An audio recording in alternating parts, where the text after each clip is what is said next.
Oi. Então, deixa eu falar aqui para vocês o seguinte, ó. Se vocês quiserem, eu disponibilizei aqui meu Instagram, Nelson Abreu JR10.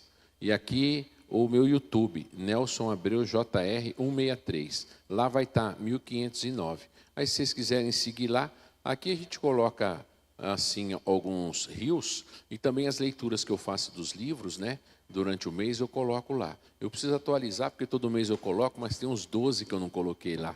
Então aí eu faço os comentários e coloco lá, tá? Aí se vocês quiserem seguir, eminentemente numa teologia reformada, onde a gente faz algumas reflexões nesse sentido, né? Podcast que a gente coloca, sermões. E tem também os sermões lá da nossa igreja, que é Igreja Presbiteriana Betânia de Cuiabá, que aí é o YouTube também lá, tá? É só se vocês tiverem, quiser fortalecer lá, nós agradece.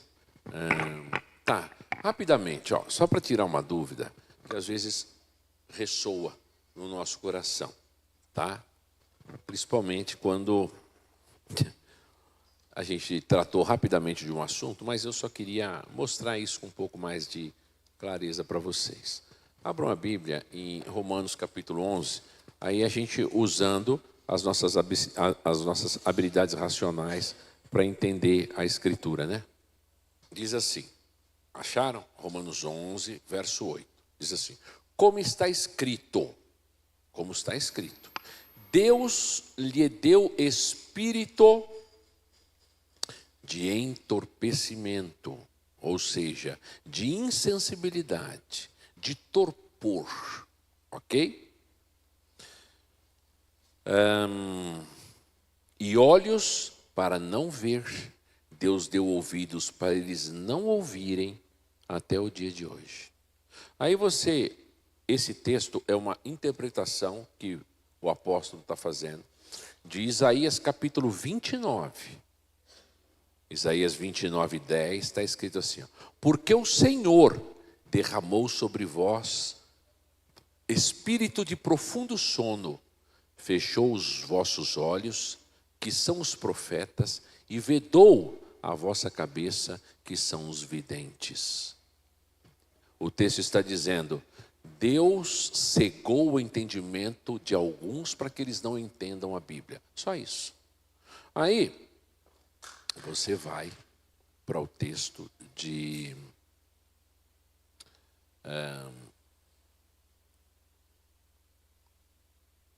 Salmo 69, 23, que vai dizer assim, obscureçam-lhes os olhos para que não vejam, e faze que sempre lhes vacile o dorso. Deus é tenso.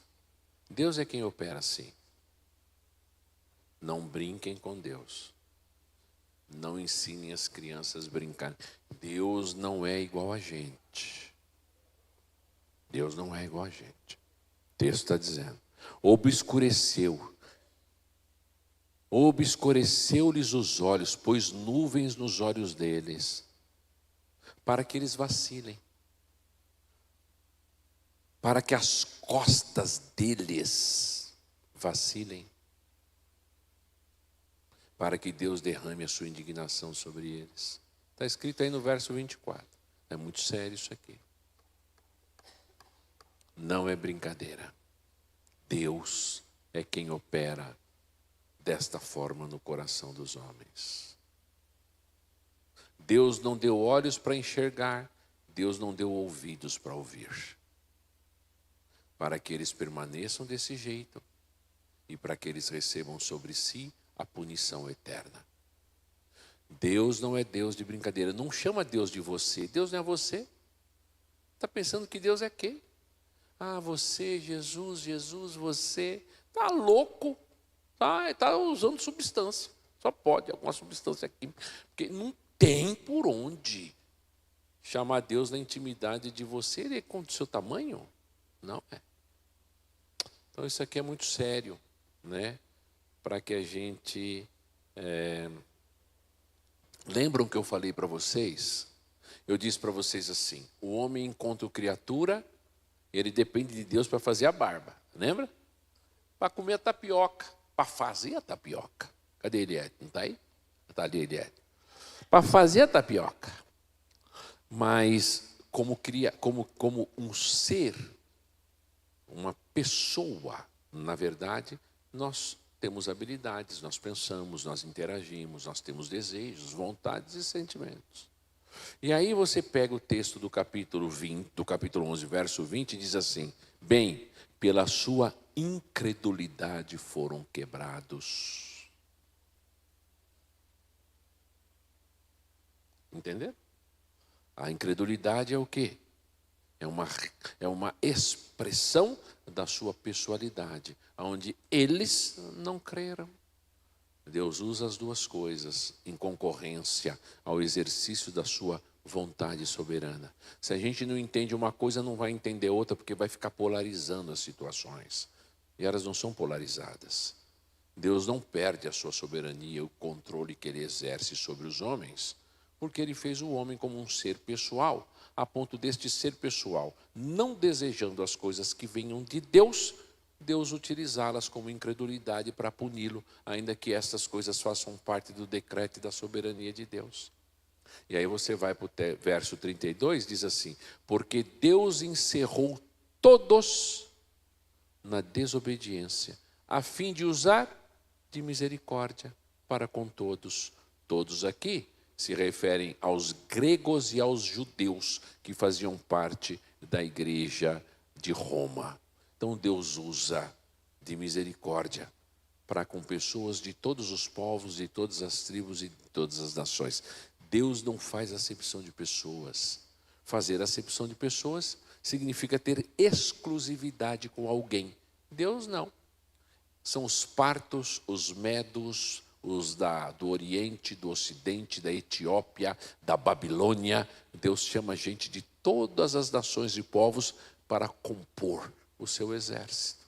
É neste caso que nós precisamos entender as Escrituras. Deus não tirou gente boa para a sua salvação. Ele encerrou todos dentro da mesma desobediência para usar de misericórdia. Misericórdia é aquilo que você merece e Deus não te dá.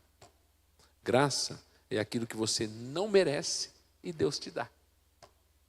Ok? O que é que você merece? Deus não te dá. Deus usou de misericórdia, de compaixão, para que ele usasse de misericórdia. Pronto, é isso. Tá? Mas isso aqui, sem dúvida, realmente nesse caso eu tenho que te dar razão. Ele escolheu um povo em Cristo para que Cristo pudesse ser a expiação deste povo. Lembre-se que a Bíblia Sagrada diz que Jesus Cristo é o Cordeiro morto quando? Quando? Antes da fundação do mundo. Ou seja, Deus teve um conselho eterno na Trindade, um conselho com o Pai, o Filho e o Espírito, onde ele uniu a Cristo todos aqueles a quem ele quis salvar. Então Cristo vem por este povo que é dele, de todas as tribos, de todos os povos e de todas as nações. Mas é uma expiação exclusiva para aqueles a quem ele quis. Louve a Deus porque ele fez essa aliança com você. Se ele não tivesse feito, não tem o que se faça neste planeta para reverter isso. Não tem. Não depende de quem quer e de quem corre, mas de Deus em usar da sua misericórdia. É o que Paulo fala. E para mim Paulo está certo. Paulo e eu, Paulo sempre. Paulo e você, Paulo sempre. A diferença é que Paulo era inspirado e nós não somos, então ele não falou nada que fosse errado. Ok? Nada, absolutamente nada, nada, nada. Quem atribui erros a Paulo são os outros. Pois não.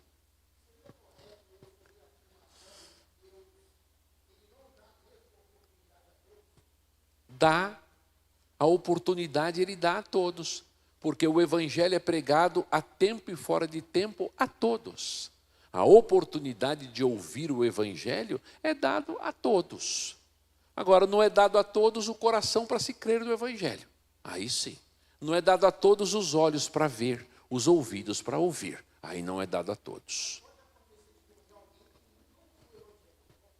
Como? Pode, mas ele nunca pode alegar que não conhece nada sobre Deus, porque o conhecimento de Deus é inato, e o céu faz o quê? O céu faz o quê? Entenderam? Veja, a alta proclamação da glória de Deus por intermédio das obras da criação, elas não são salvíficas, porque o propósito não é que elas não servem, o propósito não é redentivo, mas o propósito é afirmativo da existência de Deus. Então, eles são condenados, porque a luz veio ao mundo e eles amaram mais as trevas do que a luz. Porque a proclamação da glória de Deus através da criação é feita. É só você ler. Nós lermos o Salmo 19, do verso 1 ao verso 6. Está escrito lá. Agora, para você entender o Evangelho, aí é só com o verso 7 até o verso 16. A palavra de Deus é perfeita e restaura a alma. Lembra disso?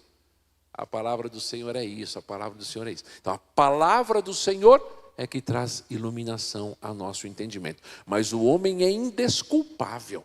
Lembram de Romanos capítulo 1, verso 19 e 20 ou não? É outro. Ali é tenso, do tenso para tenso a mais de tenso. Ali é tenso. Ele diz, o que de Deus se pode conhecer está manifesto entre eles. Mas eles não creram, eles não amaram a Deus. Ou seja, o que de Deus se pode conhecer está manifesto, os atributos invisíveis de Deus, assim o seu poder como a sua eterna divindade, claramente são vistos. Está escrito lá e Deus não está mentindo. É verdade isso. Mas o raciocínio deles, lembram do que nós temos falado sobre razão aqui? Ele não é um raciocínio iluminado pelo Espírito de Deus. Então essas coisas não podem trazer entendimento redentivo para ele, ainda que traga condenação. Como? Não, de forma alguma. Por quê? Porque Deus não lhes deu ouvidos para ouvir. Simples. Por que Deus não fez isso? Porque Ele não quis. Eu não tenho outras explicações. Isso não significa que Deus seja mau. Deus é gracioso, Ele é muito bom. Até mesmo porque você não merecia e Ele quis pôr o coração em você. Simplesmente. Mas eu entendo, às vezes, a crise e a dificuldade. Mas as explicações racionais, biblicamente falando, são essas. O Evangelho é proclamado através da exposição bíblica, mas o mundo como um todo proclama a glória de Deus. Ela não tem conotações redentoras, mas ela tem conotação condenatória. Isso Davi falou, isso Paulo falou, tá?